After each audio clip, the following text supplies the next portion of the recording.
बोलती। सुधा और राकेश के 3 बेटे थे। शादी के बाद तीनों माँ बाप से दूर रहते और सिर्फ त्योहारों में आते।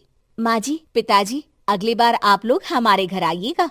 अरे नहीं बहू, सब यहीं आ जाते हैं तो घर खिला खिला लगता है। हाँ बहू, तू हमेशा बुलाती है तो जरूर आएंगे तेरे पास भी। हाँ हाँ, दीदी का घर बड़ा जो है, सब कुछ आपने शादी के बाद दीदी को ही तो दे दिया था। हमें भी दिया होता तो हम भी बड़ा घर लेते। क्यों सुनील? अरे नहीं नहीं, पापा ने सबको एक बराबर ही दिया है। छोटी बहू, क्या चाहिए तुम्हें, बोलो।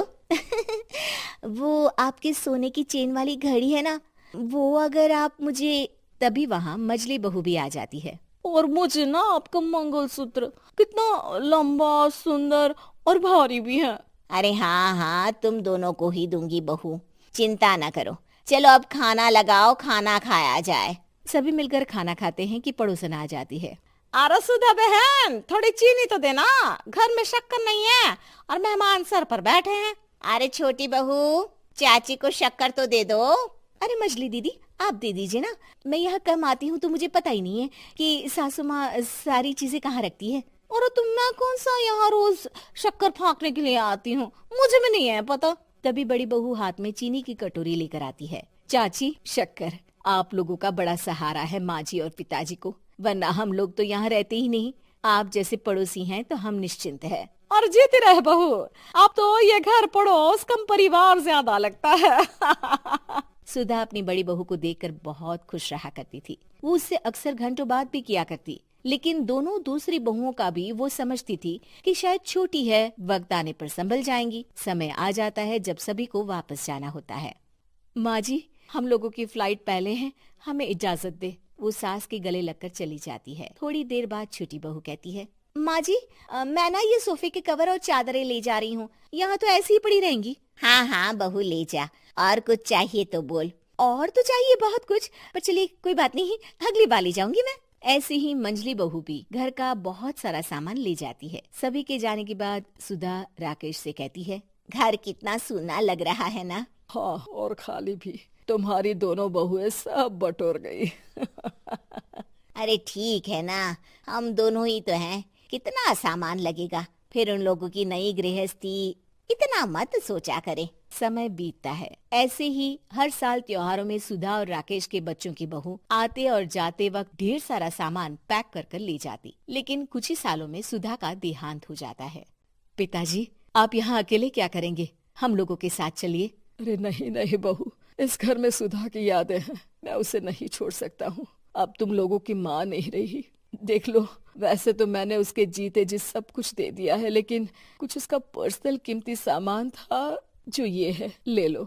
सामान में होती है एक घड़ी और एक मंगलसूत्र। माँ जी ने कहा था कि वो ये घड़ी मुझे देंगी। हाँ हाँ, पिताजी, माँ ने सबके सामने ये घड़ी सरिता को देने के लिए कहा था। उठा लो सरिता माँ की घड़ी। अब क्या था, छोटी बहू फट से घड़ी उठा लेती है। और पिताजी, ये मंगलसूत्र तो माँ ने मुझे ही देने को कहा था, याद है ना? वो सभी की ओर इशारा करती है।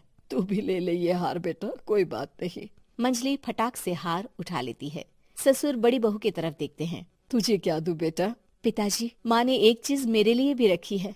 सभी के कान खड़े हो जाते हैं कि आखिर सास ने क्या रखा होगा बड़ी के लिए। अरे माँ जी तो दीदी से प्यार भी ज्यादा ही करती थी, हमेशा उनसे बात किया करती। जरूर कोई बड़ी और अपनी प्रिय चीज दी होगी दीदी को। और देख लेते हैं ना, वरना तो हम भी बराबर का बंटवारा करेंगे।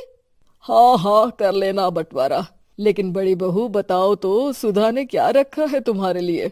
अभी तो हम लोग यही हैं पापा जी, जब जाने लगेंगे तो बता दूंगी। बड़ी बहू के मुंह से ये बात सुनकर बाकी 2 बहुएं सोचने लगती हैं कि आखिर क्या है जो दीदी को सासू माँ देकर गई हैं। दीदी, ऐसा तो नहीं ना कि पूरे घर का आधा हिस्सा माँ बड़ी भाभी को देकर गई हो? तभी वहाँ ससुर आ जाते हैं। नहीं नहीं, ऐसा कुछ नहीं है। मकान तो तुम तीनों का बराबर से है। देखो, बड़ी बहू से तुम्हारी सास ज्यादा जुड़ी थी, न जाने क्यों घंटों बात किया करती थी। पता नहीं क्या देकर गई है उसे।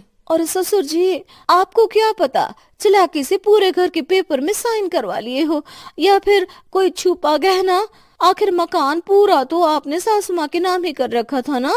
अब घर में ये सस्पेंस बन जाता है कि आखिर बड़ी बहू क्या लेकर जाएगी। फिर वो दिन भी आ जाता है जब बड़ी बहू के जाने का समय हो जाता है। बेटा, परसों तुम चली जाओगी, बताया नहीं माँ ने तुम्हें क्या दिया?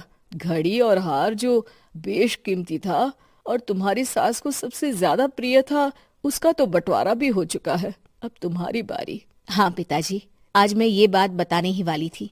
माँ ने मुझे उससे भी बेशकीमती चीज दी है और वो है आप। आपसे अधिक प्रिय उन्हें कुछ नहीं था। माँ चाहती थी कि आप मेरे साथ रहें। चलिए पिताजी। बेटा, मेरे पास तो कोई पेंशन भी नहीं है और ना ही कोई प्रॉपर्टी। लेकिन आपके पास संस्कार है पिताजी, जो मेरे बच्चे आपसे लेंगे, तो आपको ले जाने पर स्वार्थ ही है मेरा। चलिए ना पापा। सभी के सामने पिताजी बड़ी बहू और बेटे के साथ उनके घर चले जाते हैं।